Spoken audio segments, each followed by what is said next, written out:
Kita sudah melewati pembicaraan mengenai 12 tanda kerohanian yang sejati. Ya, saya coba memberikan poin-poinnya. 12 tanda kerohanian sejati itu apa aja sih ya? Nah, kita melihat adanya sumber yang ilahi dan supernatural, di mana di situ ada Roh Kudus yang tinggal di dalam diri kita, yang menetap di dalam diri kita. Dan ciri-cirinya apa? Ada kerinduan untuk kita semakin terpesona dengan Kristus. Kristus itu kemudian jadi fokus kita, kemudian kita merindukan, kita mengenal kebenaran-kebenaran Tuhan, ya. Kemudian ketertarikan, ya, dengan jalan-jalan Allah, ketertarikan pada Allah, jalan-jalannya, ya, tadi rencana-rencana Tuhan. Kita mengenal lebih dalam tentang Allah, kebenarannya, ya. Terus kemudian melihat indahnya kekudusan, terpesona dengan kekudusan Tuhan, ya. Kemudian kita punya satu pengetahuan baru yang kemudian kita melihat perspektif hidup kita ini dari perspektif Kristus, perspektif Allah gitu ya, melihat dunia ini. Kemudian keyakinan yang kuat, kita tahu di dalam Kristus kita diselamatkan dan keselamatan itu tidak bisa hilang. Ada kerendahan hati, ada perubahan sifat-sifat yang berubah, karakter-karakter yang berubah. Kemudian ada roh yang serupa dengan Kristus. Ya, semakin hari semakin kita serupa Kristus, hati yang takut akan Allah, maksudnya hati yang begitu rindu mengasihi Allah, begitu ya. Ada keseimbangan di dalam kehidupan kita, bahwa segala sesuatu yang kita kerjakan di keluarga, di masyarakat, di sekolah kita, dimanapun kita berada, semua untuk kemuliaan Tuhan. Hati yang haus akan Allah. Ada ketaatan yang terakhir. Kita hidup di dalam ketaatan. Nah, waktu kita melihat poin-poin ini, semakin kita mendengarkan jujur, mungkin kita akan merasakan semakin semangat atau semakin frustasi. Bapak Ibu, kadang-kadang kita bisa menemukan bahwa kita semakin frustasi. Kenapa? Ternyata jangan-jangan saya belum selamat, malah mungkin kita khawatir kan? Karena banyak hal yang kemudian tidak ada di situ. Kok ternyata saya banyak hal jatuh terus di dalam dosa? Kok saya bergumul? Kok saya kadang-kadang ya tertarik baca Alkitab, tapi seringkali juga enggak tertarik dan sebagainya. Sifat-sifat saya kok masih belum berubah ya, banyak belum berubah dan sebagainya. Kita semakin hari semakin melihat ciri-ciri itu, jujur, mungkin kita akan mendapatkan bahwa kita itu semakin frustasi. Tetapi justru di tengah-tengah kefrustasian itu, Bapak Ibu yang dikasihi Tuhan, ini adalah sesuatu yang baik. Justru ini adalah sesuatu yang baik. Malah bahaya kalau Bapak Ibu tidak merasa frustasi, ya. Maka disitulah kemudian di dalam perasaan kefrustasian ini saya tidak melakukan banyak hal yang kadang-kadang kemudian kita bergumul, benar nggak sih saya itu memiliki kerohanian yang sejati?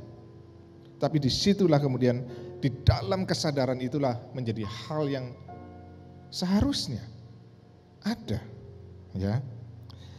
Maka ada 5 hal kesadaran yang kemudian kita harus melihat di situ, yang kemudian saya merindukan waktu kita melihat itu semua di dalam kesadaran itu, kita pulang bukan lagi dengan frustasi, ya, tapi pulang dengan satu kekuatan.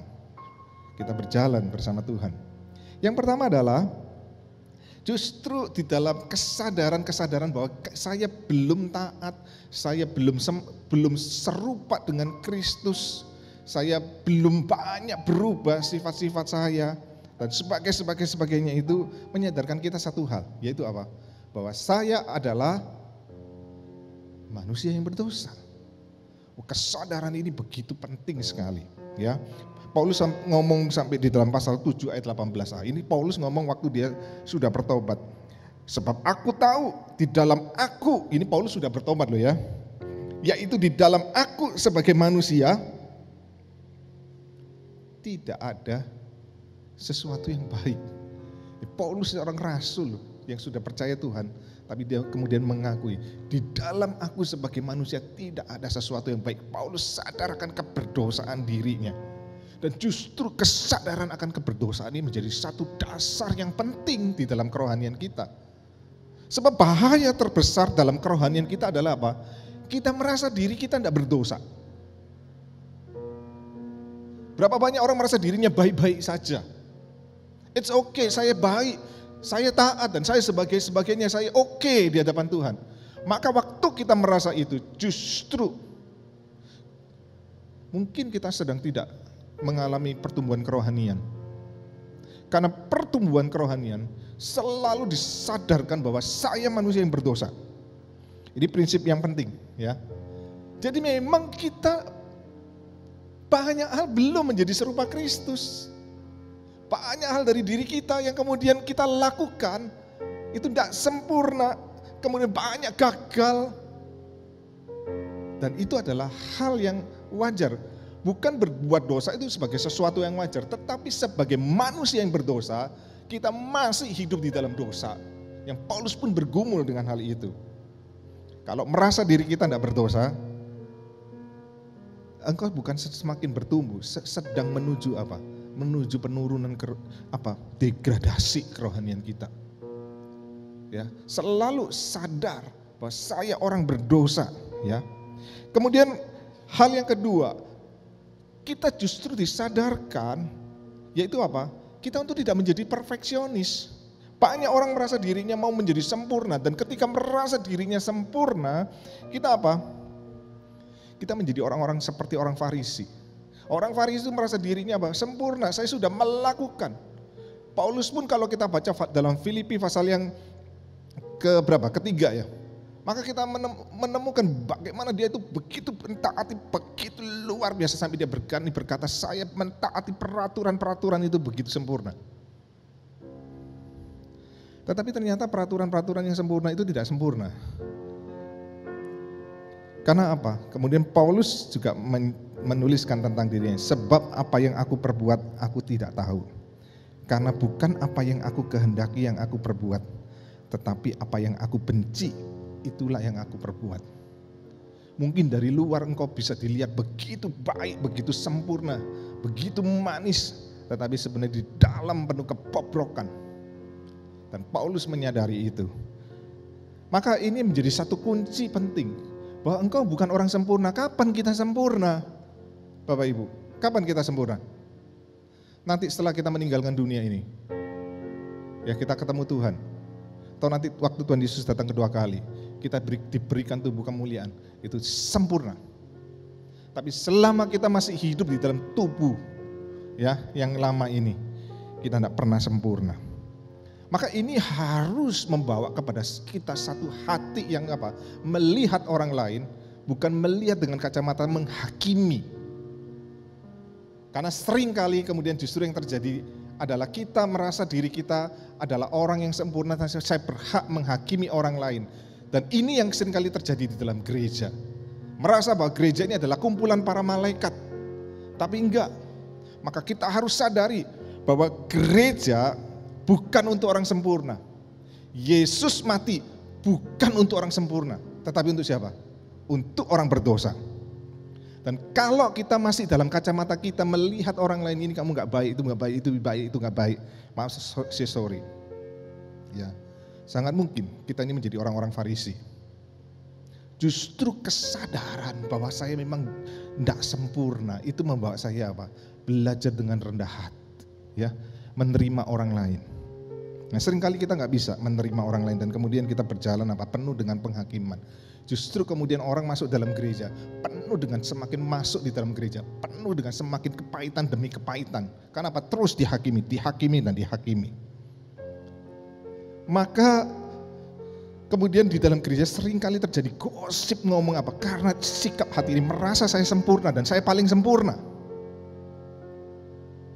Justru 12 tanda kerohanian sejati itu menyadarkan kita, I'm not perfect.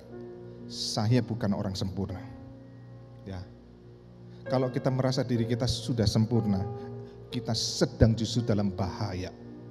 Ya, kita sedang dalam bahaya. Hal yang ketiga yang kemudian kita disadarkan bahwa tidak ada dosa yang tidak bisa diampuni. Kecuali satu, yaitu dosa menghujat Roh Kudus atau dosa yang mendatangkan maut. Nah, ini yang harus, semua dosa bisa diampuni. Kecuali satu dosa, yaitu sama ya, dosa menghujat Roh Kudus atau dosa yang mendatangkan maut. Matius 12 ayat 31 sampai 32 itu dikatakan begini. Sebab itu aku berkata kepadamu, segala dosa dan hujat manusia akan diampuni. tetapi hujat terhadap Roh Kudus tidak akan diampuni. Apabila seorang mengucapkan sesuatu menentang Anak Manusia, ia akan diampuni.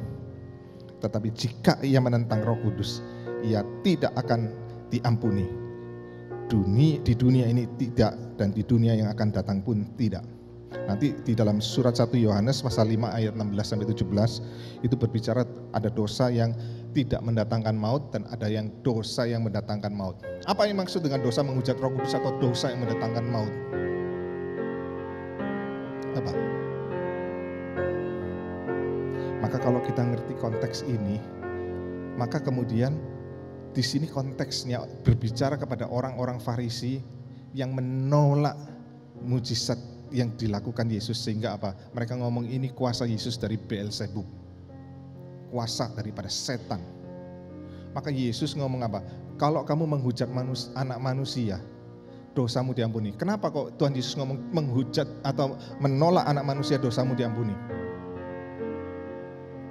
Karena karya Kristus mati di atas kayu salib, dan di atas kayu salib manusia menolak Yesus. Tetapi karya Roh Kudus, menghujat Roh Kudus, karya Roh Kudus yaitu apa? Melahirbarukan seseorang.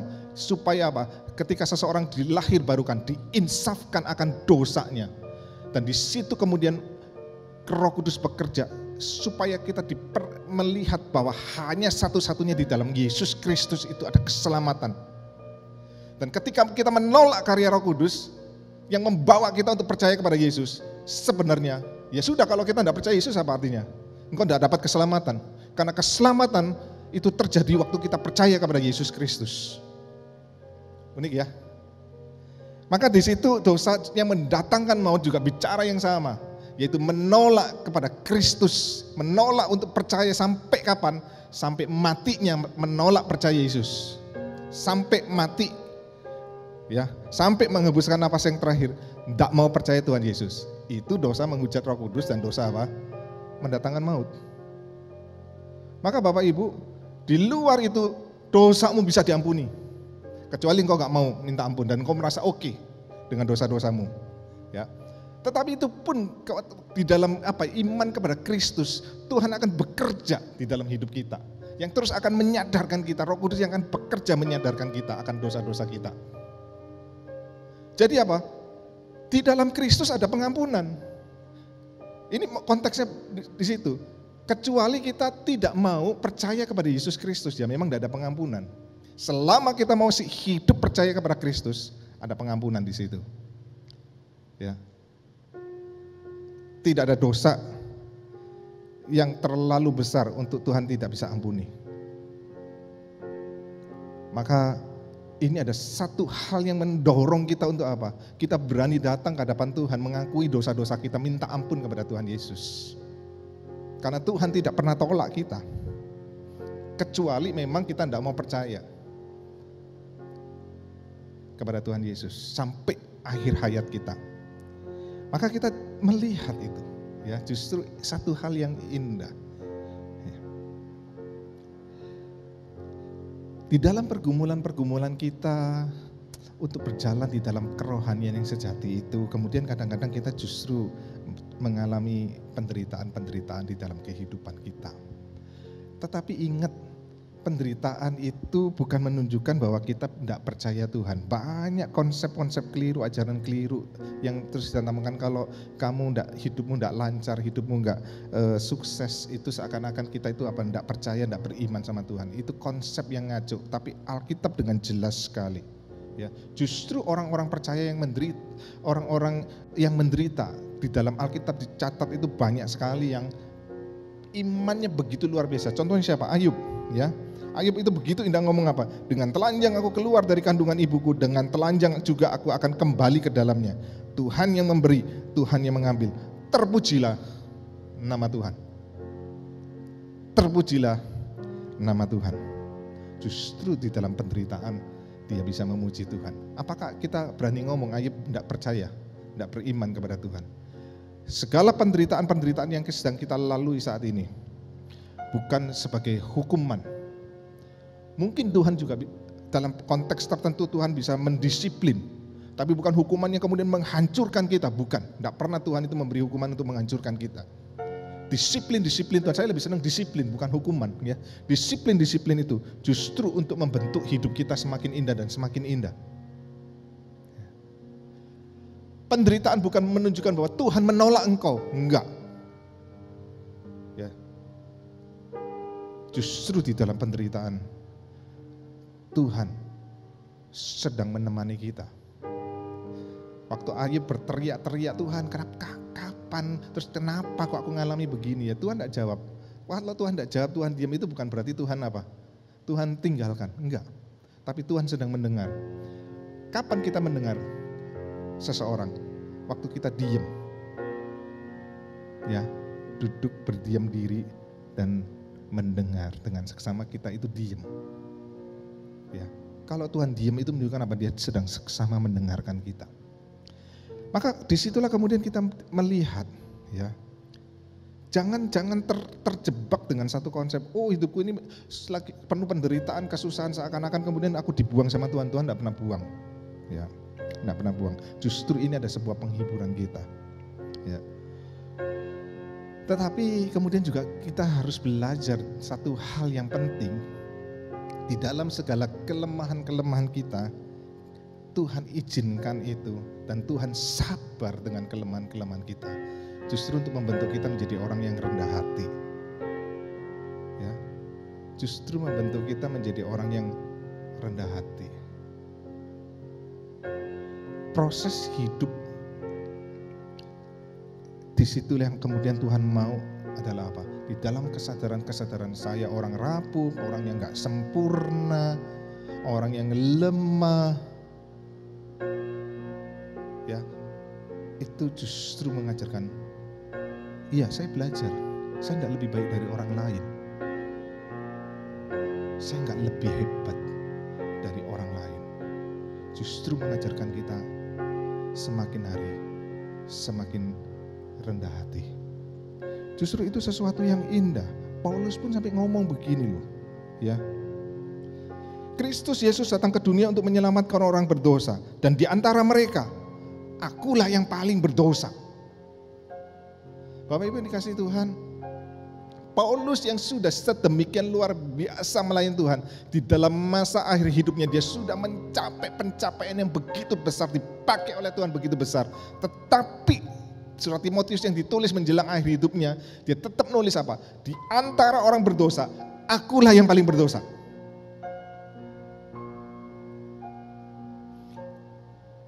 Kalau kita bisa punya cara berpikir seperti ini, kok saya percaya ya di gereja tidak ada pertengkaran.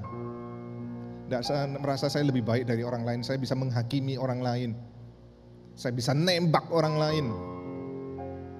Karena apa? Saya tidak lebih baik daripada orang lain. Persoalan kita adalah kita merasa begini loh, saya ini utang sama Tuhan cuma 100 dinar. Ingat ya perumpamaan, yang satu orang utang berapa? 10.000 talenta.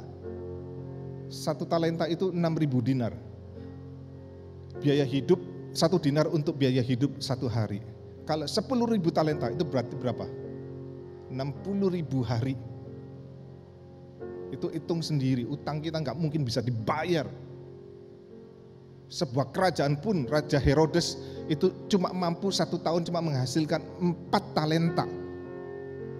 Tapi ini orang itu Herodes kaya sekali, dia sampai bangun bait Allah itu emas, sampai dilapis emas, itu begitu megah luar biasa bait Allah. Tapi cuma dia bisa menghasilkan 4 talenta. Ini orang utang 10.000 talenta, tidak mungkin bisa dibayar. Saya sering ngomong ini, tetapi seringkali memang ini tidak mudah. Karena kemudian kita merasa orang lain itu utang sama kita 10.000 talenta. Saya utang sama Tuhan cuma 100 dinar. 100 dinar itu biaya hidup 100 hari. Cuma 3,5 bulan. Kita merasa utang kita begitu sedikit di hadapan Tuhan, sehingga kita begitu hebat bisa menilai, menghakimi orang lain. Bapak Ibu, kalau kita punya hati seperti ini, justru satu hal yang baik sekali. Justru kerohanian itu dimulai dengan hati yang hancur. Hati yang sadar, Tuhan aku tidak layak, aku orang berdosa. Aku rapuh.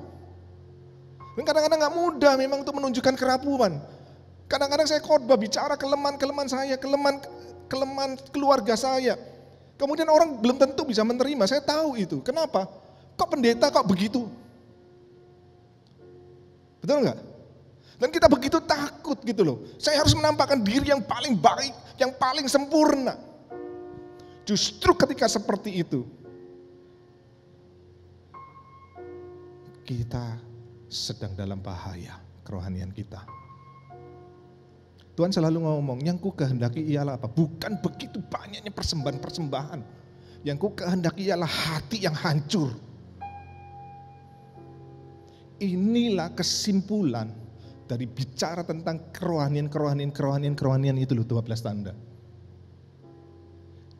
Bagaimana kita datang? Justru kita datang dengan hati yang hancur. Hati yang menyadari Tuhan. Aku orang berdosa. Aku orang yang lemah. Aku orang yang rapuh. Aku orang yang tidak layak. Kalau kita punya mindset seperti itu, saya kok percaya. Kita bertumbuh dalam anugerah. Karena memang tidak ada satupun yang kita bisa banggain, bukan. Kita itu mengerti konsep tentang anugerah, tetapi justru anugerah itu paling sulit untuk diterapkan di dalam hidup kita, benar gak? Paling sulit kita untuk beranugerah dengan orang lain. Padahal kita belajar, saya ini orang yang memang orang berdosa.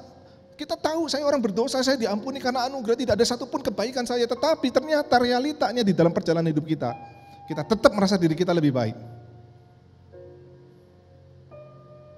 Kita tetap seperti orang yang 10.000 talenta yang waktu Tuhan menagih, bayar utangmu. Tuhan sebentar Tuhan, nanti aku bayar utangmu. Padahal gak mungkin, nanti pun kita gak bisa bayar.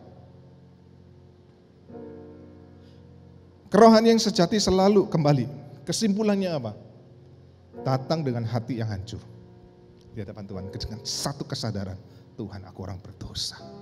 Aku gak layak. Kalau kita punya hati seperti itu yang Tuhan mau.